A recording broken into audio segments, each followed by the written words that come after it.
But in particular this, but I'll be surprising myself. I don't even know what it's about. I spent 2 years writing on this book, and it came out 5 days ago. And I was keeping my fingers crossed. If it hadn't come out, I don't know what I was going to do here. But anyway, it may not be hot off the press, but 5 days is still warm off the press.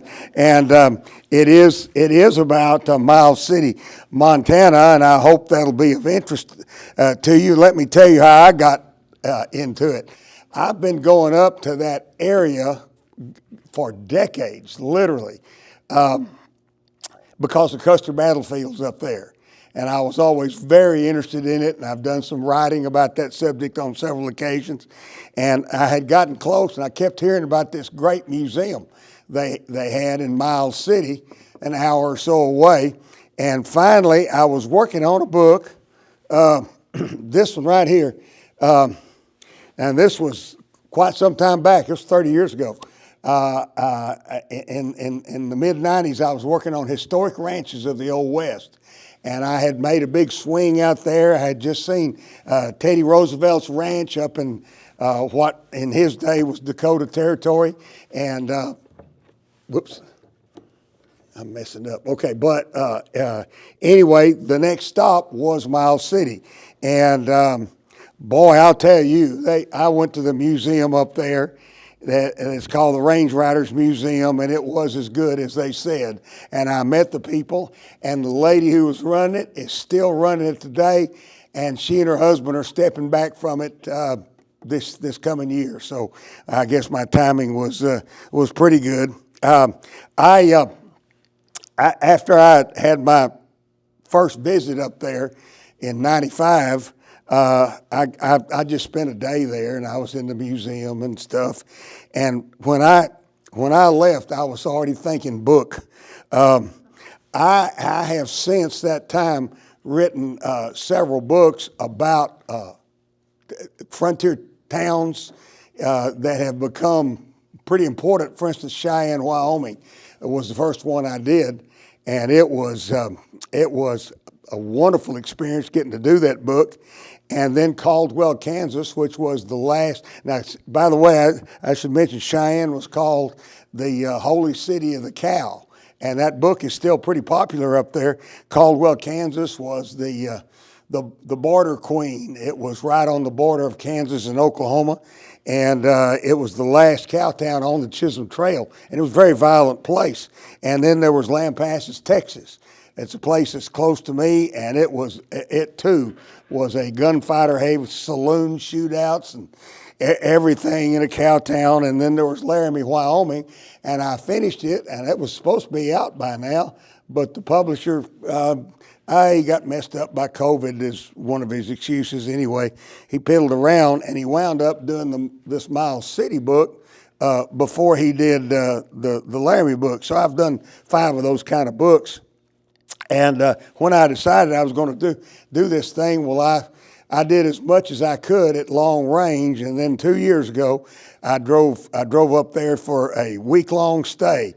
I had a bucket list of places to visit and to photograph, and at this Range Riders Museum, I became a member. Let me show you.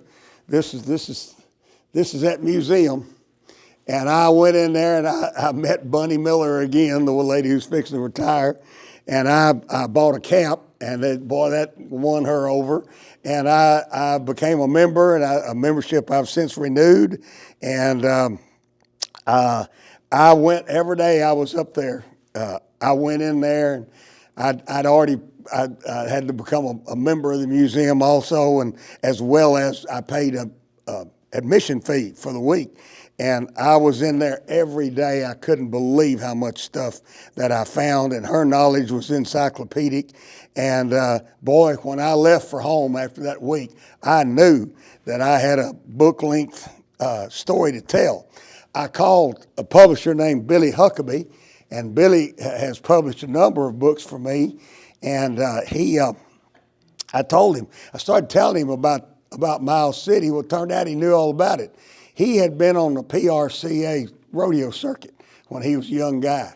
And He had done the rodeo, he had ridden in the rodeo up there, and then they had since developed this crazy event that has just taken over their rodeo, and it's called the world famous Miles City Bucking Horse Sale.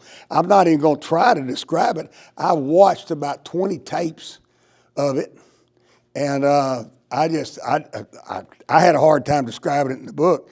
But anyway, he told me he had been involved with all that stuff, and he said, man, if you'll write that book, I'll publish it.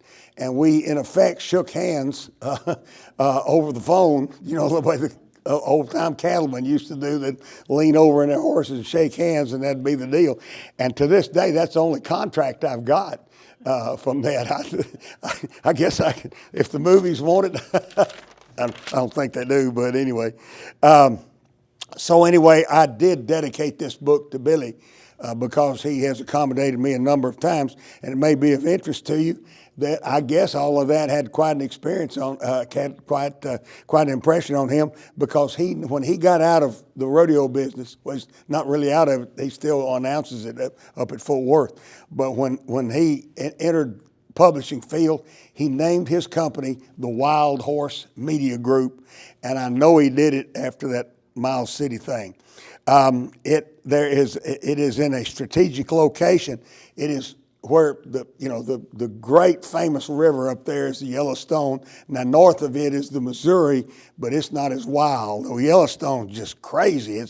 It just flows, and the winter thing, it crushes bridges and everything. And so anyway, the Tongue River flows into it.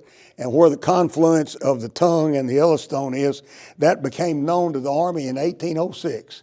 The Lewis and Clark expedition was 1846, and you know, it didn't take them long in 1804 before they were out of sight. Nobody heard anything from them for nearly 2 years. And when they were coming out, Lewis and Clark split up into two groups to explore a little bit more before they finally got back together. And in June of 1806, Lieutenant William Clark, remember he was an officer in the Army, Lieutenant Clark came up with his group and found this place. They thought, boy, we could get boats up here and everything. And so that's how long the Army knew about this place. For decades, there was absolutely no settlement. I mean, nothing except the nomadic horseback hunting tribes that were camped there.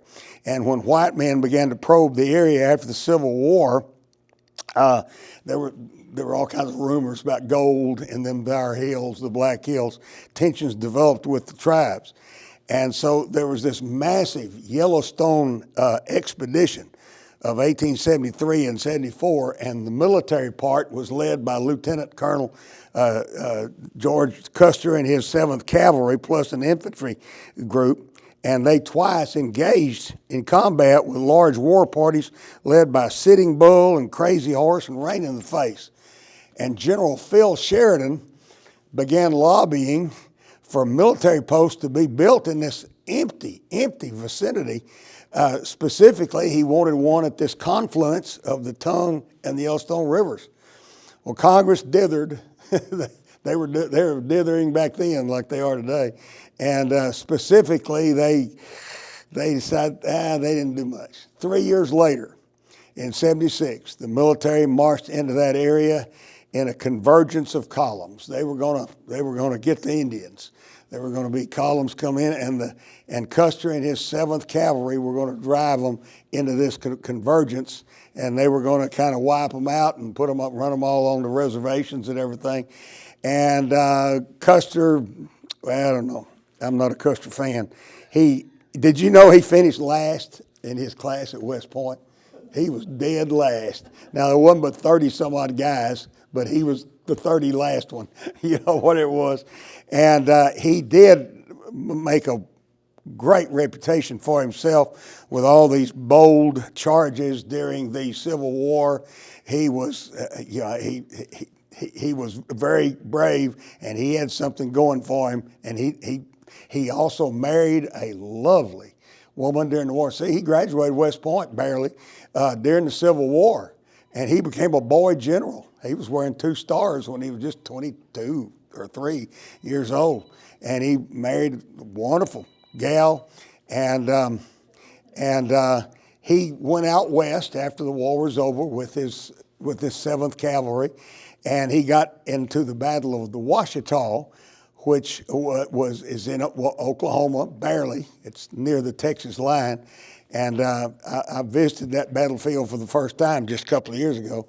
And boy, he went roaring in there with his cavalry, and it was a winter attack, and he just disrupted the Indians. And there's another one of these bold charges that he's famous for.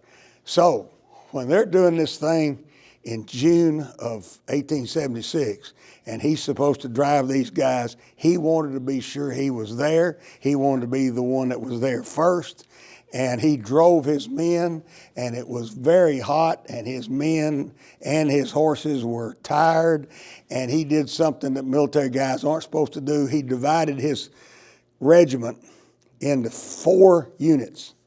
You're not supposed to split your force in the face of the enemy. He split it up into 4 units.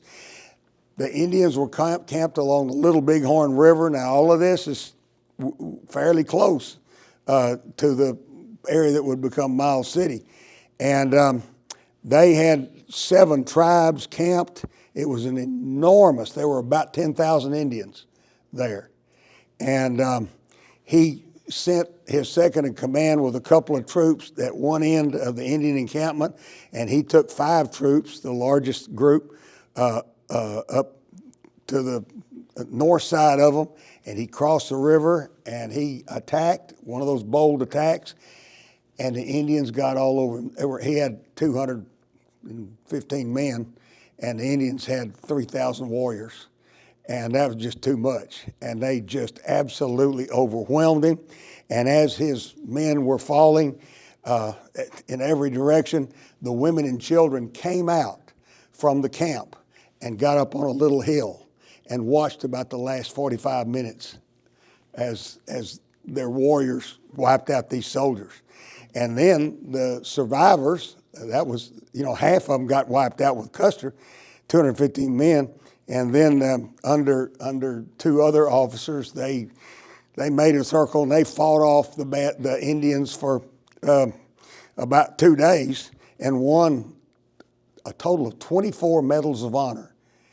That's the most that was ever. There were over 400 Medals of Honor awarded during the Indian Wars, and that was the most for one action. And it was quite a showing. And the thing about this, and the reason I go into a little bit more detail than I did in the book, but the reason I mention that to y'all is because our 100th anniversary, June 25th, 1876, our 100th anniversary was coming up. And we're already talking about the 250th anniversary right now. That'll be next year. And the college has already talked to me about doing a program at that point, and I don't know what all else they're planning to do. And the nation, you can imagine what the nation was feeling like as the 100th anniversary approached. Boy, it was a big deal. Now, they were out here in the middle of nowhere, and word passed, there weren't cell phones. And it was several days before word came out about Custer, the great boy general, and his entire command, at least the ones under him, had been wiped out. And that hit just about the time the celebrations were supposed to start. And boy, you talk about putting a wet blanket on this. Here's this great general, and we're 100 years old, and all of a sudden we find out that a bunch of savages, just backward people, had just wiped our guys out. And oh my goodness, and it just got worse. When they buried all the guys where they were, just wrapped them in blankets and stuff, and marked their graves. And when they came out several months later to do better, to put them in coffins and so forth, coyotes and stuff had gotten in the graves. And when they opened Custer's grave and had his thing ready for him, and he was going to be buried at West Point, when they opened it up, there was 3 bones left, and that was all. And so, man, you talk about putting a damper on it. So all of a sudden, the Congress said, go ahead, let's build those forts. Let's do whatever you guys want to. The dithering is over. And so immediately, Congress met and allotted $200,000 for these two forts, basically military bases, to be built out there where they wanted them. And one of them would be at this confluence, and that would be the largest base. From there, the Army would operate against these Indians. And they spent almost all of the $200,000, but Congress, wow, we better go on and do whatever we have to do. So Congress went ahead and spent more money and built another fort. The one at the confluence of the rivers that they'd been wanting all along was named Fort Keogh after one of the officers who had been killed at the Little Bighorn. And the other one was named Fort Custer, and it was built just a few miles from where the famous battlefield is. And now they've got to get somebody to go in there and get that big fort built and then go after the Indians in a winter campaign. And they found another boy general from the Civil War, and he had not attended West Point, but boy was he good. General Nelson A. Miles, and his pictures on the cover of the book, he was charged with both erecting the fort and going after the Indians in a winter campaign. And the winter campaign, something out there, their thermometer kept registering 65 below zero while they were marching through all the snow and stuff, trying to chase down the Indians. But anyway, this guy was very capable and very ambitious, and he took on both tasks. And as the fort took shape at this strategic location, a ramshackle village featuring saloons and sporting houses sprang up within a short walk of the fort. And they called it Milestown at first, and then they changed it to Miles City. It wasn't much of a city, actually, but for several years anyway. But in any event, I'll tell you what the shape was. Now they start building all this stuff in the late 1870s. Okay, on March 13th, 1880, the Yellowstone Journal of Miles City reported, and they had newspapers all over the place up there. We have 23 saloons in our town, and they all do a good business, and we are to have one church soon. You know, they're going to get a church for long too. And instead of telling you the entire story of this place, let me mention one thing that is always an element that attracts attention, is the unbridled violence at these frontier places, Dodge City, Tombstone, and so forth. There's nothing more dramatic than life and death conflict, and in countless Western movies or TV shows, nothing announced frontier violence more vividly than two fast draw gunfighters advancing down the street toward each other in a dusty town. But that wasn't the case in this place. They had fights all the time. I mean, they wound up with 700. This turned out to be the biggest base in the West, and they had 700 soldiers stationed there in its prime, and they had 300 more Teamsters, civilian wagon drivers.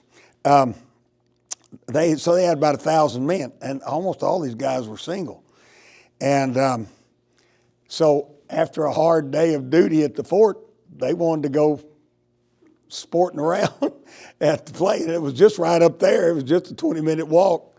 And so they'd go off every night. They were not allowed to take their sidearms off the base. They weren't supposed to do that. So they didn't go up there armed, but they'd go up there. The first building on the right, they had to cross the Tongue River, which they did on ferries, and then later the military built the bridge. And the first building on the right was the Cottage Saloon. It was a 2-story saloon. And man, they got in there and they just drank like fish.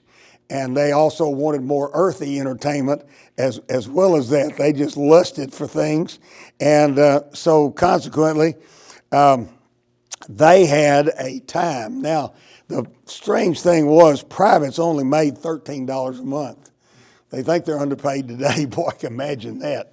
I got a new son-in-law that's working his way up, and well, he does a lot better than that, as it turns out. Corporals and sergeants only made a little bit more than that. The paymaster was usually late. He didn't get there every month, so they'd have to pay him double the next month and stuff. And one newspaper reminisced when that coach would finally get there a couple months late, all those soldiers were just ready to go crazy at these places. And it said on these occasions, the patronage was so large and urgent that there was no time wasted on drawing beer. It was emptied into a couple of tubs behind the bar. They just put the beer in these great big old metal tubs, and they'd dip the beer glasses in and hand them to the soldiers. And that's what he said. We didn't have time to draw it. One shift would fill the tubs, and another emptied them. And he said such a thing as a quiet drink was impossible on payday. Well, of course, such rapid consumption led to rough free-for-alls, and they had a name for it up there. They called them shindies, and I had never heard that phrase before. And I've done a lot of work with these frontier violence. I'd never heard that phrase, and they call that, but that's what they call their free-for-alls.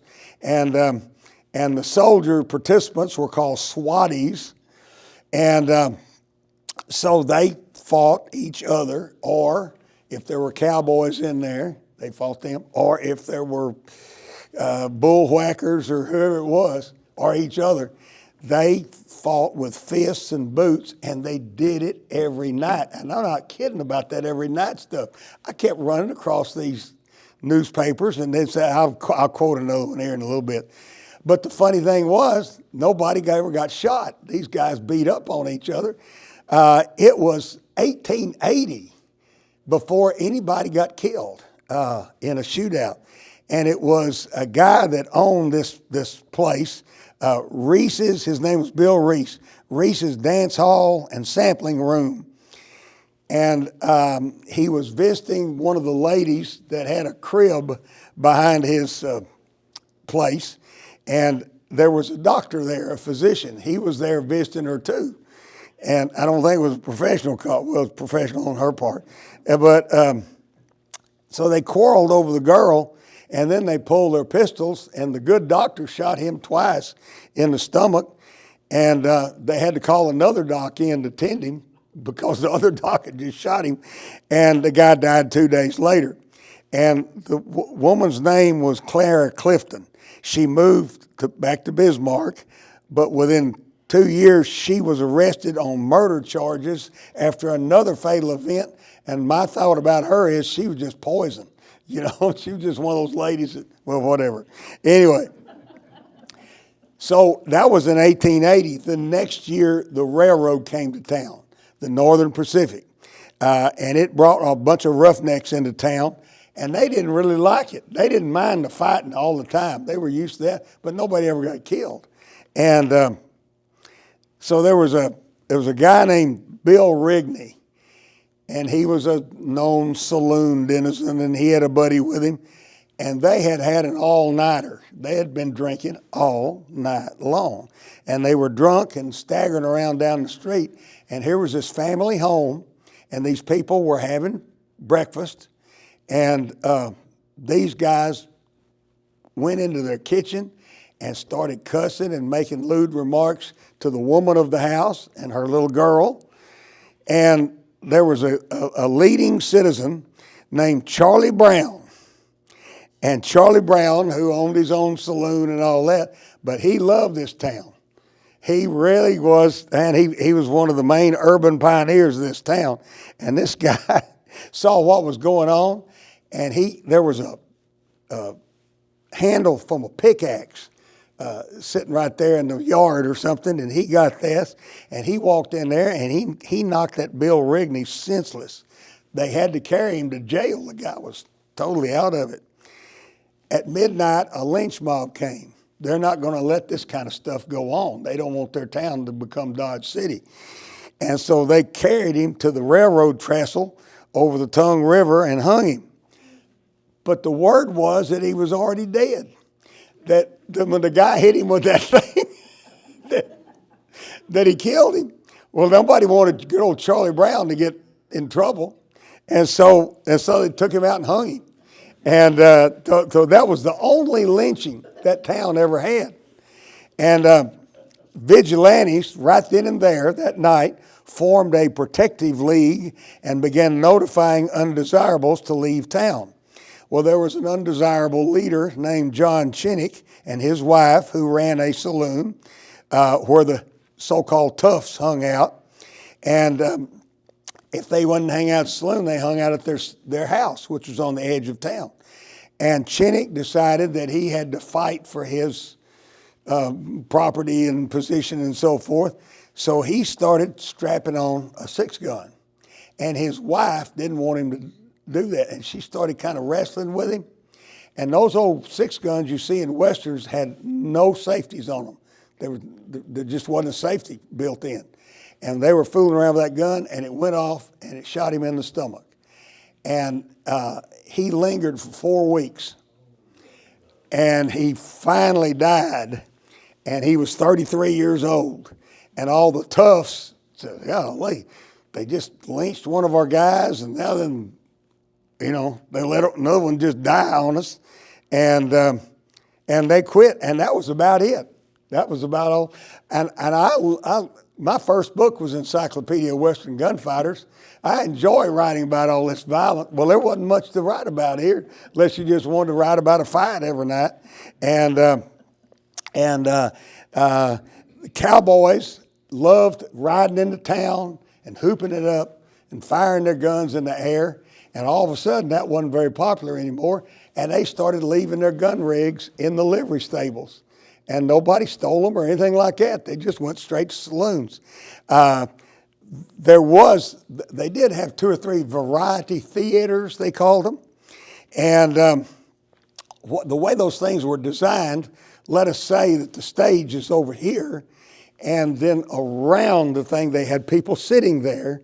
And, well, I arranged the room badly. The stage is here, and here's the audience. But up just a very few feet, not big enough to be a balcony, was a row of boxes. They were curtained boxes. And so they had female box rustlers who were messing around with those places. And they would go and try to sell liquor or something and draw the curtains and sell their own services. And one night, somebody took offense at something somebody said, and he just reached down from that box and he cut the guy's throat. And nobody ever knew who it was or anything. And that's it. That was, I couldn't write a whole book about that because it's not enough. I did get a chapter about it, but that's all there was. And there was one sad shooting several years later in 1893. A soldier named James Pym, P-Y-M, and he was a British citizen, and he had earned the Medal of Honor in one of those winter campaigns that I told you about. And following his discharge, Pym married and opened a restaurant there in the town, and neither the marriage nor the restaurant worked out. And now he was a tough customer, or he would not have won that Medal of Honor. And so there was a guy messing around with his wife. And he came home one night, and the guy just immediately drew a gun and shot him because he was afraid of him. He was afraid of what the guy would do. And when the coroner came and sort of opened up his clothes, there was his Medal of Honor pinned inconspicuously. He didn't want anybody else to see it or anything like that, but he wanted it on him. And that was a kind of a sad thing, I think. About this same time, a private stationed at Fort Keogh became involved in a saloon fight. And back at the fort, he refused to go to the hospital. He just got battered up a little bit, so he So I slept it off, got up the next morning and dressed, and when he walked out on the porch of the barracks, something happened, and he died, some kind of brain thing, and he died. And that's about it. There was one spectacular crime attempt in May of 1884. Now you can imagine with all those several hundred guys at the garrison, even if they didn't get paid much, they always got paid in silver coins. And the paymaster would come around in a coach. There was always a cavalry escort. And so the paymaster, who was named Major Charles Whipple, as he reached the vicinity of Coach Fort Keogh, a bunch of road agents hit him, a gang. And they had dollar signs in their eyes. They figured they were going to make a ton of money off of this. And there was a ferocious shootout. And there was a sergeant who had won a Medal of Honor, and he was slain. And 2 privates were wounded. And then the clerk of this Major Whipple, he was wounded also. But by this time, they had gotten word to the cavalry, and they came to the they never did catch those guys. But you can imagine, by any measure, a bandit attack on a paymaster coach defended by cavalrymen certainly would rank as a notable incident of frontier violence. But if you add these incidents up, I mean, it's just a few shootings and a lynching and a throat cutting, you are a long way from Tombstone or Dodge City or Tascosa with its Panhandle Boot Hill. And it was an interesting place that way. They had a live and let live philosophy in that town, and they always did, and they still do. I found. I titled one of my chapters "A Tale of Two Cities." The Army was the midwife of Miles City. Without Fort Keogh, one of the largest military bases anywhere, there would have been no Miles City. But Fort Keogh had a very large officer staff. And the officers' wives were very social. Now remember, most of these officers were college men at a time when very few people even went to high school. And so these guys were college graduates, and their wives were, women of some cultivation. And boy, they planned for every holiday. And I mean, didn't matter if it's Valentine's Day or July the 4th. They had celebrations and dances and hops, they called them, for every occasion. They would begin planning for the next one as soon as this one was over with. Well, what's next on the calendar? They had a regimental band. There was always a big band there. And General Miles, all right, how many band guys we're going to have? He said, well, he bought twice as many instruments as they needed. He bought extra instruments and all of that stuff. And so those guys played concerts, and they played for all these dances. And the unmarried officers, were they popular in town. The townspeople were invited out, and when the townspeople would have an entertainment, well, they would invite these Army guys.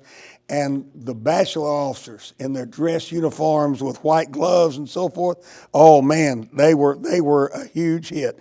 And so, instead of becoming known as a gunfighter town, Miles City became known as a party town. The fort was a party fort. And then taking its note from it, Miles City became a party town.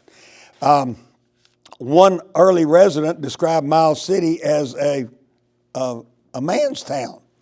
And a cowboy remarked, he said, we were not respectable and we didn't pretend to be. Now, yes, there were a few merchants' wives and a couple of preachers' wives in Miles City, but most of the females in the frontier community were sporting ladies who were in Miles City to provide a good time for those hundreds of soldiers and teamsters from Fort Keogh to, a good time to cowboys and buffalo hunters and bull whackers and soldiers.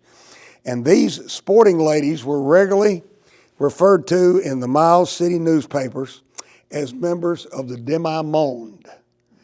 Or there was another word, they also used the word demi-mondaine.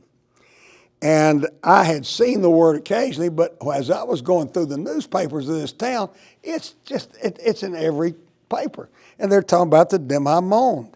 And it turns out that is a French term, hyphenated, that means it came into usage about this time, and it did so because of a play that was written by the author of The Three Musketeers. And he wrote a social play about something that was going on at that time.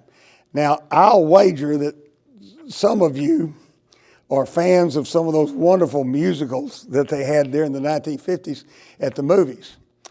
My Fair Lady, I think, was 60, maybe 1960. But in any event, there was one called Gigi, Maurice Chevalier. Beautiful color movie and all that. I didn't like it at all. I didn't get it. It came out in 58, and I was a junior in high school. I didn't get much of anything at that time. I was dumb. And so I didn't know what they were talking about. I watched it again when I was working on this book. That's what it was about, was the demi-monde. And I didn't know that. I never had watched that movie through. I just heard it and I thought, I better see what it is. Well, I'm going to tell you, they whitewashed it, I guarantee you. But it really was about a class of women, young women coming up, and their mothers would be in this sort of profession. They were courtesans, and they raised, if you can imagine this, they were raising their daughters to be courtesans too. And they wanted them to be supported by wealthy lovers. And that's what they did. The demi-monde was the world occupied by elite men, especially those in Paris and London, which were the two social centers of the Western world. And also, of course, this was the world occupied also by the women who entertained these elite men. And by the way, Gigi was up for, I found this out when I was doing a little homework, they were nominated for 9 Academy Awards, and they won all 9 of them. So I guess it was a popular subject in 1958, despite how dumb I was. Anyway, I thought, well, it's got to be a stretch to compare the nightlife of frontier Miles City with the wealthy upper class of Paris and London. But that's what they did. They did it all the time. The demi-monde did this. The demi-mondaine were in charge of so-and-so. And while the French upper class may have operated on a much more sophisticated and luxurious level, the masculine society of Miles City enjoyed the earthy frontier version of demi-monde. Demi-monde was part of the rough charm of Miles City. Some of the girls, not the trains here, the sporting houses were within a couple of blocks of the railroad place, some of them closer than that. And so some of the girls would go down and meet the midnight train. Well, the demi-monde were praised as being enterprising. One Christmas, there was, and I'm going to quote the newspaper, there was a charity ball sponsored by the demi-monde, which hoped to raise $100 for the poor. Well, who can complain about that? You know, here are these ladies, sort of ladies, but they are raising money for the poor. The very first parlor house in Miles City was established by a red-headed lady named Maggie Burns. It was called the 44 House, and she was an excellent businesswoman. She backed the enterprises of her sweetheart, a guy named Billy Bullard, and he was an urban pioneer of this place. He built a sawmill. He served a term as sheriff of Custer County. He was a bail bondsman. He opened the Miles City Brewery. And in 1884, Meg made the biggest certificate deposit ever at that point in the history of Miles City, $50,000. She deposited $50,000. I don't know where she got it all, but I got a hunch. Of course, it was her investments too, naturally. And now they kept saying, when they'd praise her, they would also say, and I quote the newspaper here, there were fights aplenty at the 44 House. And one night there was a boisterous fandango that produced the usual number of drunken fights. There was those fights every night. The most popular girl at the 44 House was Cowboy Annie, along with the alluring Connie Hoffman. So they called her Connie the Cowboy Queen.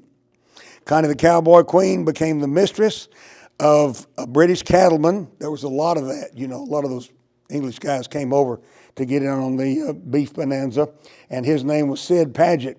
And he installed Connie in the town's biggest hotel. It was a 2-story frame thing called the McQueen House.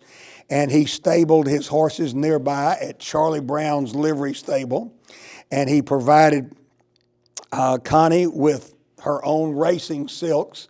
He gave her the colors of cream and scarlet. There was a racetrack on the edge of town. And he gave her a horse and carriage. And we put her on the cover. One of these women, I guess the most famous one, was Calamity Jane. And she came in there every year. Now, she certainly was not one of the prettiest, as you can see on there. But Calamity Jane was, she came every year, every winter, she'd come in and stay for the winter. She came in and out there for 20 years, much more so than those other working girls. And she sadly became an alcoholic and so forth. But there was another notable member of the Miles City Demi-Monde named Kitty Hardiman, who owned the Kitty Hardiman Dance Hall and Saloon. She owned her own place. Poker Nell was a house dealer and gambler at the Cosmopolitan Theater and Saloon on Main Street. And every time I do these town things, I use the Sandbarn fire insurance maps. They were done during the late 1800s and early 1900s, and they kept them up to date, and they would tell you what kind of material the walls were made of: brick, planking, whatever, and what it was. Was this a saloon? Was this a bank? What was it? Some sort of stuff. It gave all kind of details. Well, I zeroed in on a street where I knew a bunch of those ladies stayed. And sure enough, there were 4 houses on this street, and there were 5 houses, and 4 of them on this street said female boarders. And, that's what they were, that was their unofficial title, I guess. One cowboy said, of course, the cowboys were very fond of him. He said, if you were good to them, they would appreciate it. And believe me, they had ways of repaying a kindness. So I guess that was one way. Now, I've used the terms urban pioneer and urban frontier. An urban pioneer came to the frontier as a town builder. We think of pioneers as mountain men out in the middle of a nowhere wilderness, fur trappers, buffalo hunters, gold prospectors, cowboys riding an open range, pioneer farmers with their families and belongings in a covered wagon. But the settlement of each successive frontier was concluded. It can be a farmer's frontier, it can be a cowboy frontier, but the final settlement of each successive frontier was concluded by urban pioneers who erected towns in a wilderness. They were just like, they just happened to like towns instead of the wilderness that the trappers like. And they liked to come in there and try to build something from absolutely nothing. They sought opportunity in an undeveloped West while relishing the adventure of a new land. And so in a new town, they could open a saloon or a store or set up a portable printing press or hang out a shingle as a lawyer or, of course, as a doctor. They could teach in a new school. If their urban frontier community thrived, and I assure you, Miles City did thrive, they could stay on as prosperous businessmen or community leaders. I mean, these are the guys who would become the mayor or something. Miles City, with its big fort next door, offered excellent opportunities. Let me just mention a couple of these guys. I've mentioned this Charlie Brown. He ran a popular saloon, and he kept a stew pot going all the time. One of his guys had to keep his stew pot going, and any customer could come in day or night and eat. He built a livery stable. He hired a town crier. He connected a telephone from his house to his saloon. Starting in 1878, this newfangled telephone, they started selling them in pairs, believe it or not. And General Miles did that. He bought a pair of phones, put one of them in his headquarters and one of them at his living quarters. Charlie Brown brought Uncle Tom's Cabin to a makeshift stage in his saloon. He built a little stage there. and Eliza escaping from all those people, and they had dogs trained, to bark at her and everything. And she had, they couldn't do the full show there, so she had a rag doll. And she was running away from the bad guys that were chasing her, and she'd wave at rag doll, and that was what the dogs were trained to, and dogs would start barking and stuff. And then, of course, he operated an ice house. And then he also, on one occasion, when somebody was violating the peace of his town, he clobbered a drunken, profane Bill Rigney. George M. Miles was a nephew of Colonel Miles. So when his uncle is marching his command out to this total wilderness, nothing out there, he invited him to come along as a civilian employee of the Quartermaster Corps. Well, this young Miles got out there and he saw the possibilities. You've got 1,000 customers, 700 cavalrymen and 300 Teamsters. And he got out of the Quartermaster Corps and he opens a hardware store, and he prospered greatly, became a banker and so forth. He built a house. He married one of the few decent women in town. She was the daughter of a judge. And he and his wife Helen became stalwarts of the new Presbyterian church. There was a guy named O.C. Cato. I'll mention him again in just a minute. He was the guy who came up from Texas to run the XIT ranch, and he did so for the 2 decades of that ranch's existence. And he was active in he made his home there in Miles City, not out on the range. He was active in the Elk and Masonic lodges. He served as Custer County Sheriff and as a state senator. He served as a stockholder and second vice president of the State National Bank. And so these kind of men, and the list could go on and on. I've got a few extra ones in the book. Such men served on boards and commissions, and they built schools and churches and public utilities.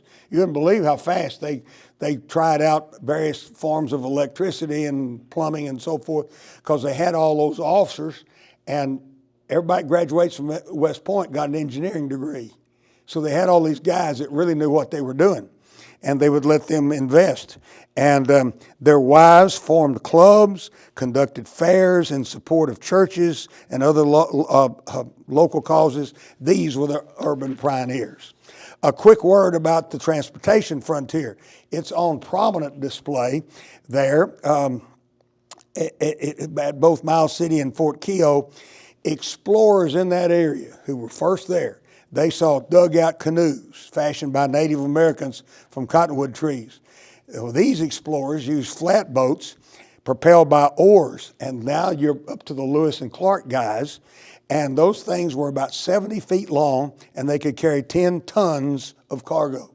Those keel boats could carry 10 tons of cargo. And then the point is that rivers were the first highways of this northwestern frontier. So by the 1860s, the big Mississippi River steamboats, which were just queens of transportation at that point, they were being adapted to the more shallow and turbulent Yellowstone and Missouri rivers. And if you see them, and I tried to have a couple of good pictures and explanations, but these boats sort of were built taller, and they had cabins that would accommodate about 30 customers, and the woods were light, like poplar and pine and so forth, rather than oak. Boy, it worked. The most famous captain was Captain Grant Marsh, and he made a famous run after the Custer Battle with 50 some odd wounded men who were pretty bad off, and he made that run down the river in just something like 50 something hours, 700 something miles. Didn't sleep or anything. The first year that Miles City began to take shape, there were 24 riverboats tied up there at the whatever kind of docking facilities they had. The Indians called them fire canoes. And the next year there were 24 fire canoes again. And the next year there were 19. And the next year there were 14. Then it got down 9 and 9 and then 4 because the railroad arrived. But they had freight wagons all the time, drawn by horses and mules and oxen. And they had whip-popping bull whackers and mule skinners. They had stagecoach. Oh, those stagecoaches were iconic symbols of Western travel. And, of course, covered wagons. My grandmother came to Texas in 1881. She was a child, but she came to Texas in 1881 in a wagon train from Mississippi and loved to tell me the story. And I love to hear it about that wagon train trip. And, of course, everybody rode horseback. The troopers did, the civilians did, including the Montana women. And then the railroad hit in 1881, and that put the climax on the, it revolutionized the transportation of freight and passengers. And actually, when that hit, Frontier wasn't there anymore. When the Transcontinental Railroad arrived in November of 81, this new frontier town, it was only 5 years old at that point, eagerly embraced the colorful and lucrative role of cattle town during the 1880s. The beef bonanza was at its height, so you had all these famous cow towns like Abilene, Dodge City, and Wichita, and Caldwell, and Fort Worth, and so forth.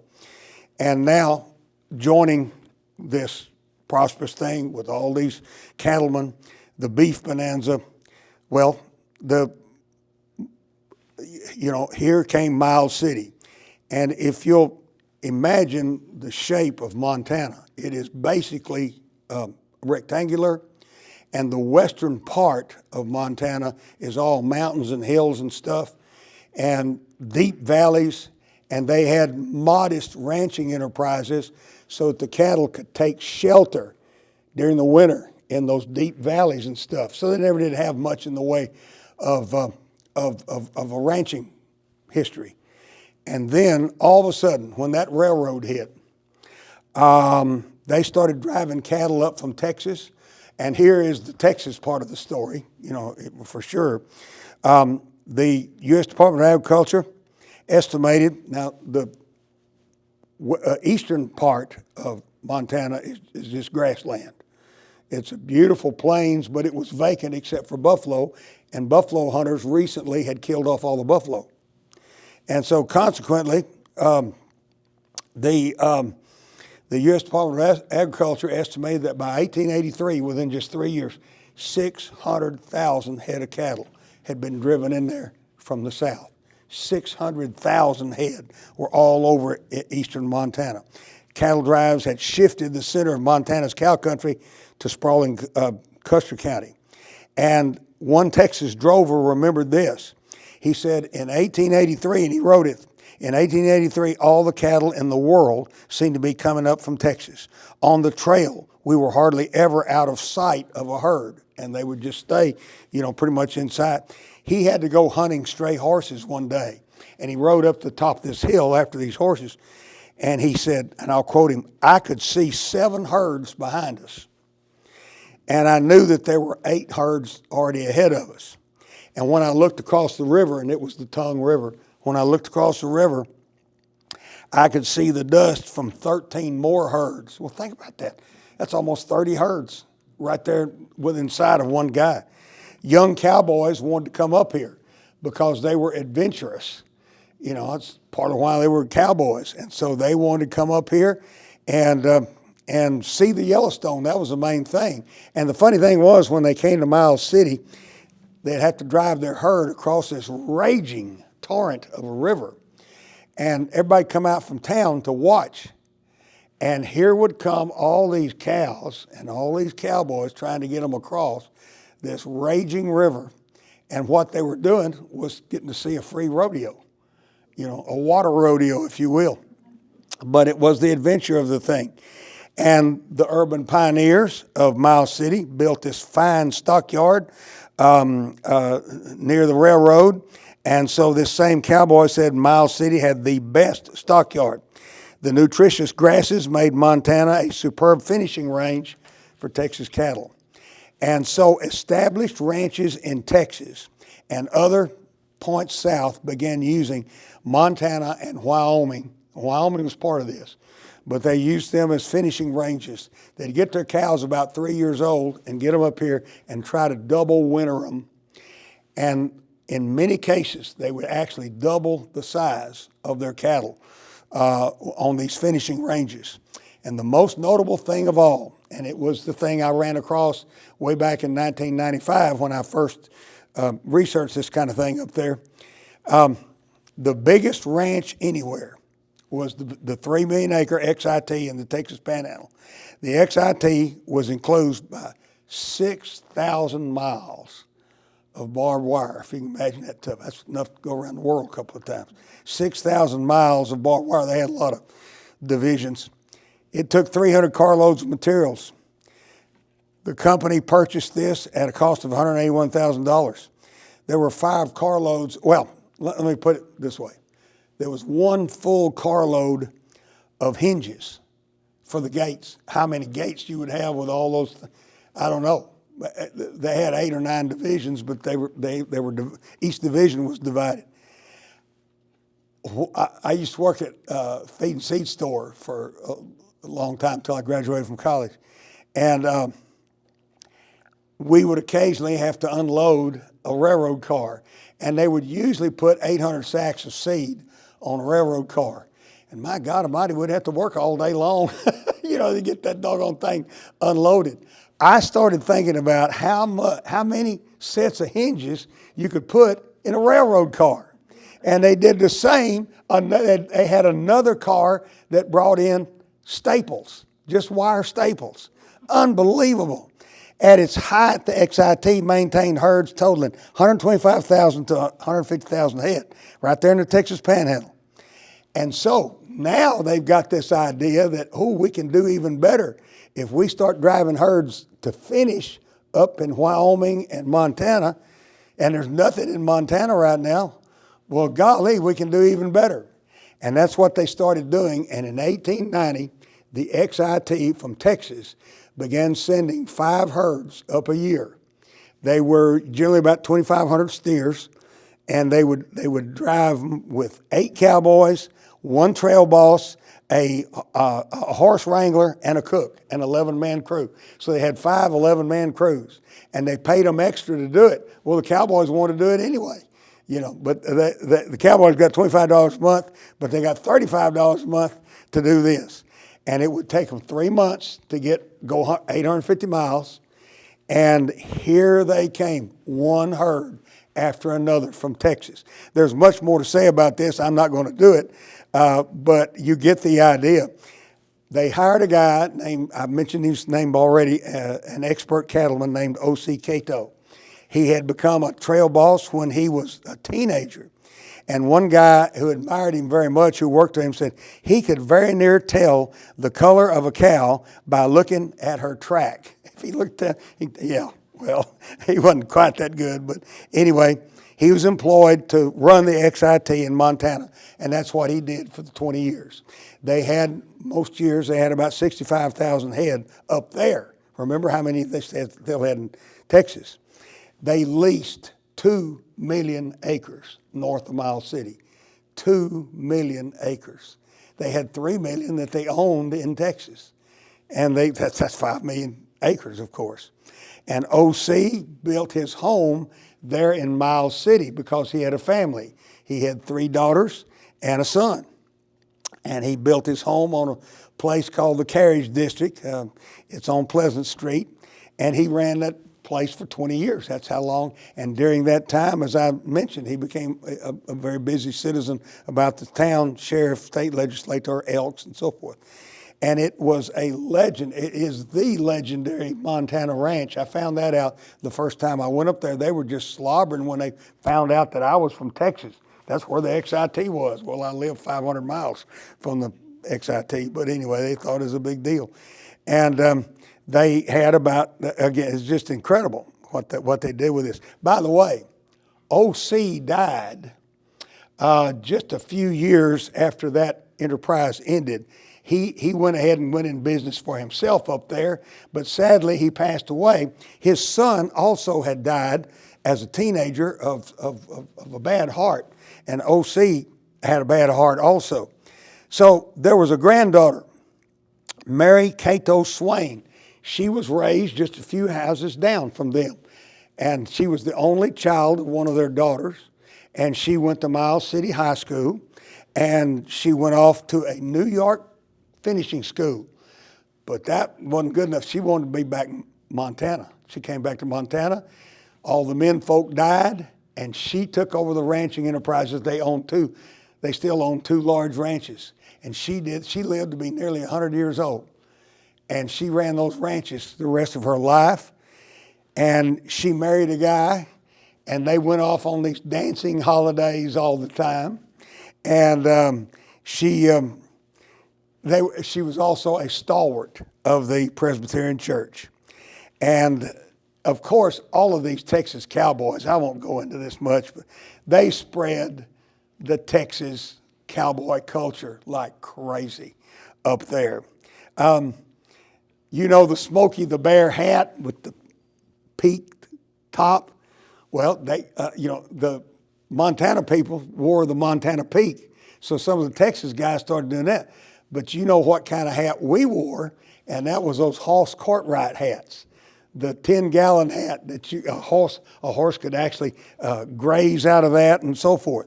And we brought all kinds of stuff. The heavy-duty saddle. One of the biggest stores in Miles City today is called the Western Saddlery. They have all this cowboying going on all of a sudden, and they had 30 shops, generally done by one man. And a couple of guys got together and consolidated, and they went into this thing.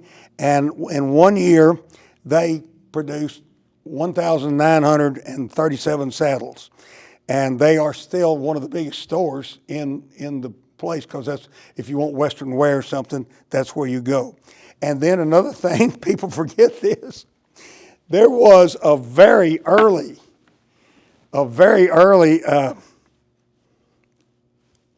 cattle rancher in Texas named Gale Barden. He was Gale Barden Jr.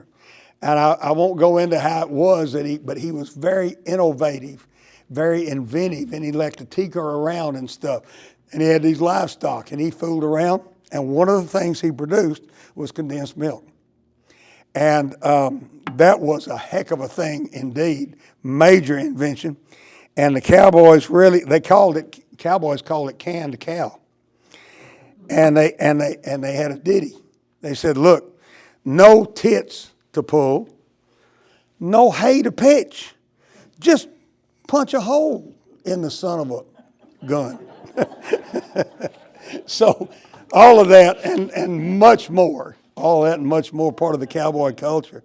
And then I should say just a 1-minute thing about the Montana Stock Growers Association. These associations they had open range ranching, no fences up there they sure didn't have any fences. And they had a terrible rustler problem. So they, in the 1880s, 1884, and it was a bunch of these urban pioneers who got them together. They worked, and they got them to meet at that big hotel in Miles City, and they wound up meeting there for 34 years in a row. And these were the cattlemen. One of them was Teddy Roosevelt, a young rancher who came over, and they were so fed up with those rustlers that they said, by God, we want a war on the rustlers. And there was an experienced leader named Granville Stewart. He had been ranching in western Montana. And no, we're not going to do that. Oh boy, he was suckering those guys. No, we're not going to do that. And they voted down several things. And on July 4th, 1884, he had a bunch of guys called Stewart's Stranglers. And they divided into 2 groups. There were 14 of them. And they went after the rustlers. And they chased a couple of them down with stolen horses. They shot 2 of them to death in a street fight. They hanged some more of them. And in all, in a period of 2 or 3 days, 19 rustlers were lynched or gunned down. And that was sort of in the spirit of Miles City, wasn't it? None of that happened, or I would go into detail. I'd go in a little detail in the book. But none of that happened in Miles City, but the whole scheme was hatched in Miles City, and it was very much of the spirit of that place. And then one other development of this place, Of course, it was a cow town. They're the ones, I've got this title on here, Rollicking Cow Capital of Frontier, Montana, and I got it from Miles City. They're the ones who named themselves that. Well, that period passed by, but that's okay, because as the beef bonanza declined, the area rangeland was still there. It had always been good for horses. The Indians had noted that. And so consequently, the military reservation was 10 miles square, 64,000 acres. And so consequently, they turned it into a remount station about the time the Indian problem was solved. And so now the soldiers have moved out, and they hired 100 cowboys and put them in the old officers' quarters. And they call this Fort Keogh now Uncle Sam's Horse Ranch. And these guys were hired to break the horses, to provide a show for Eastern tourists who came.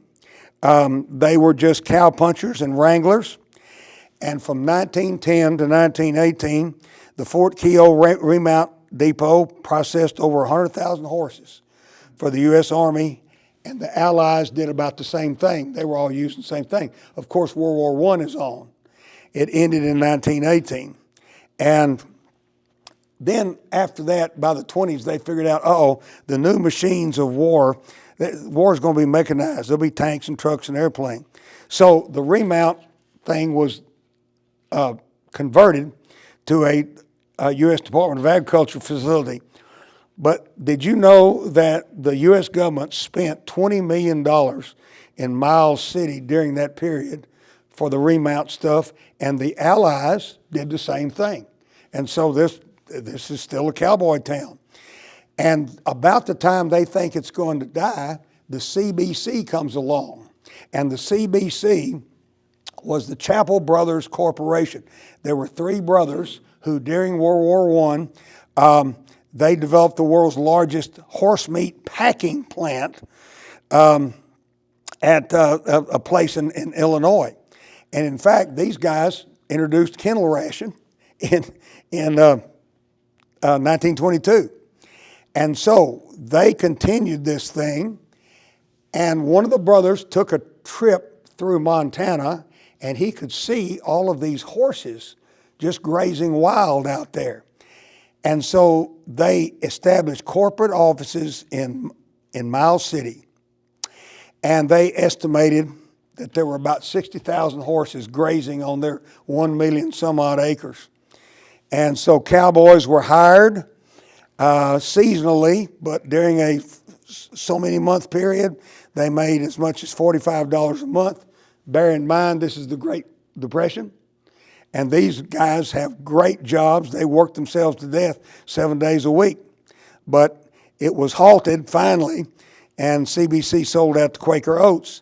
But these cowboys engaged in the very last old-time roundup, branding, and driving to railhead experience of any size in the West. And they had reunions in the 1970s, and the final one in Miles City in 1994. By that time, they had started this magnificent museum that I've told you about, the Range Riders Museum. And it started with a reunion, and they just built it almost from scratch, and it's just it's an amazing facility. And I'll just end it. I've got a lot of fun stuff that they did, but I want to end it on this note. And one of you was mentioning this earlier. Western movies and TV celebrate Dodge City, Tombstone, Wichita is one. And they set all kinds of movies. If you look at those movies from the 50s, they're all set in these places. And what about Matt Dillon? For 20 years, every week, Dodge City's on TV. And what do you remember about Miles City? Do you remember John Wayne being in a Miles City setting? No, never was. There wasn't anything on Miles City until Larry McMurtry comes along and does his masterpiece. And as you know, that thing won the Pulitzer Prize in 1986. And it had, in 1989, they came up with a miniseries that had 18 Emmy nominations. 7 of them were for, one of them was a win for Best Series, and one of them was an Actor Award for Gus, And so, it's in episode 4, and I got that thing and I looked at episode 4. And I'm telling you, I've looked at hundreds of photos of Miles City during that time. And episode 4 is Main Street during that time. Now, they don't have the right signs or anything like that, but I'm telling you, it looks exactly like Miles City did in that earliest stage. And when I was there during that week, on Saturday night, I went down to Main Street. They got a Montana bar sign sticking out that's shaped like the state of Montana. It's a very famous sign. And they got bars, every kind of thing you can imagine. And it was early in the evening, it wasn't really dark yet. And all these couples were getting out of the car, and they were hugging and laughing and going in these places. And they had a band come around and go from one place to another after a while. And I thought, that place hadn't changed. Those people from the 1880s, they'd have been right at home with this stuff. And these people that I saw, they'd have been right at home in the 1880s. And so I used as my closing line in the book, I have an English major too, so it plagues me from time to time. William Faulkner wrote this in one of his plays. He said, "The past is never dead. It is not even past." And I would say that's the case with this city. I'm going up there next weekend. I'm going to leave, this weekend actually.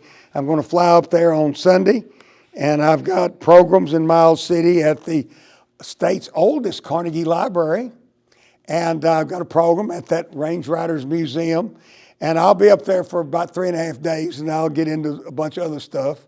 And I'm very much looking forward to getting back up there. I don't know how many times I'm going again. After I spent that week up there, I was tired. I had to do something else too, so I'd been up for 2 weeks and all, doing something else. I drove home in one day, 23 hours. I don't know if I'm up to that anymore. I'm going to fly home this time, but in any event, that you can see perhaps a little bit of the enthusiasm that I've developed for that place, and nobody's ever done anything with it, and I wanted to do something with it. And I hope you enjoyed me talking about it. Thank you for listening. Thank you.